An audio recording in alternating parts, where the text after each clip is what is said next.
រវាង iPhone 16 Plus និង15 Pro Max គួរទិញមួយណាដើម្បីជាជំនួយក្នុងការសម្រេចចិត្តតាម model ណាដែលត្រូវតម្រូវការរបស់បងប្អូនជាងខាងនេះយើងមកប្រៀបធៀបនៅចំណុចសំ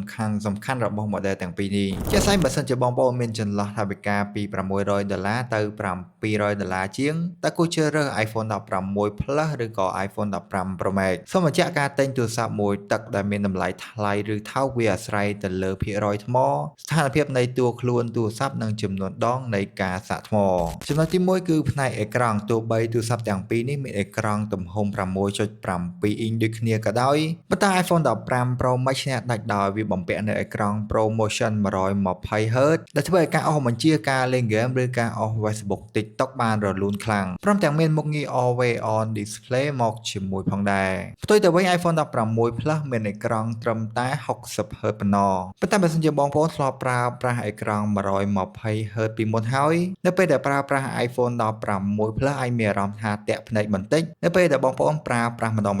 ចំណុចទី2ផ្នែកកាមេរ៉ា iPhone 15 Pro Max ផ្ដល់ជូនកាមេរ៉ាក្រោយចំនួន3គ្រាប់ដែលរួមមានកាមេរ៉ាគោកាមេរ៉ា Telephoto និងកាមេរ៉ា Ultra Wide ដល់ឡែក iPhone 16 Plus វិញមានកាមេរ៉ាក្រោយចំនួនតែ2គ្រាប់ប៉ុណ្ណោះមិនមានកាមេរ៉ា Telephoto 5x ដូច iPhone 15 Pro Max ឡើយជំនួសមកវិញដោយប៊ូតុងកាមេរ៉ា Control ថ្មីដែលជួយសម្រួលលើការបញ្ជាការថតរូបបានរហ័សនិងទាន់សម័យជាងមុនចំណុចទី3ផ្នែកកម្លាំងម៉ាស៊ីនដែលកម្លាំងម៉ាស៊ីន iPhone 15 Pro Max ប្រើប្រាស់បន្ទះ chip A17 Pro ដែលមាន CPU 6 core ប្រៀបធៀបទៅនឹងបន្ទះ chip A18 ដែលមាន CPU 5 core នៅលើ iPhone 16 Plus ទោះបីជាយ៉ាងណាក៏ដោយ smartphone ទាំងពីរនេះមានល្បឿនលឿនដូចប៊ឺព្រមទាំងគាំទ្របច្ចេកវិទ្យា Ray Tracing សម្រាប់ការលេងហ្គេមបានកាន់តែរលូនផងដែរចំណុចទី4ថាមពលថ្មនិងការសាកថ្ម iPhone 16 Plus មានថាមពលថ្មធំជាងទៅដល់4574មីលីអាំពែខណៈពេលដែល iPhone 15 Pro Max មានទំហំថ្មទូចជាងបន្តិចគឺ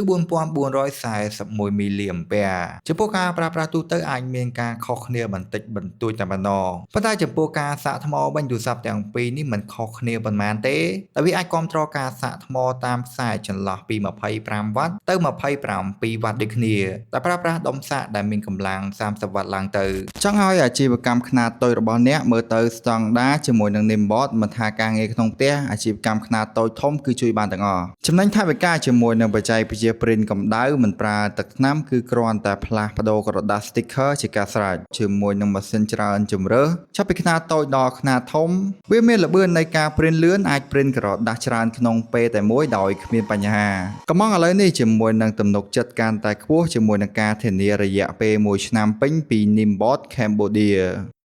ចំណុចទី4គឺតួខ្លួនផលិត iPhone 15 Pro Max ផ្ដល់នូវភាពប្រណិតរឹងមាំនិងមានទម្ងន់ស្រាលដែលសារតែវាប្រើប្រាស់តួទីតានៀមព្រមទាំងមានគែមអេក្រង់ស្ដាងខណៈពេលដែល iPhone 16 Plus ប្រើប្រាស់តួអាលុយមីញ៉ូមធម្មតាប៉ុន្តែជំនួសមកវិញនៅជម្រើសពណ៌ស្អាតៗជាច្រើនសម្រាប់យុវវ័យស្រមកបើសិនជាបងប្អូនចូលចិត្តអេក្រង់ដែលមានល្បឿនលឿន 120Hz ចូលចិត្តការថតរូបបែប Zoom 5x ហើយចង់បានតួខ្លួនទីតានៀមលំដាប់ Premiere បងប្អូនអាចជ្រើសរើស iPhone 15 Pro Max បានគឺជាជម្រើសដ៏ល្អបំផុតផ្ទុយទៅវិញបើសិនជាបងប្អូនចង់បានទូរស័ព្ទដែលមានស៊េរីថ្មីជាងមកកាន់ជាងមុនហើយចង់សាកប៊ូតុងកាមេរ៉ា Control ព្រមទាំងមានពណ៌ស្អាតជាច្រើនបងប្អូនគួរតែជ្រើសរើស iPhone 16 Plus វិញ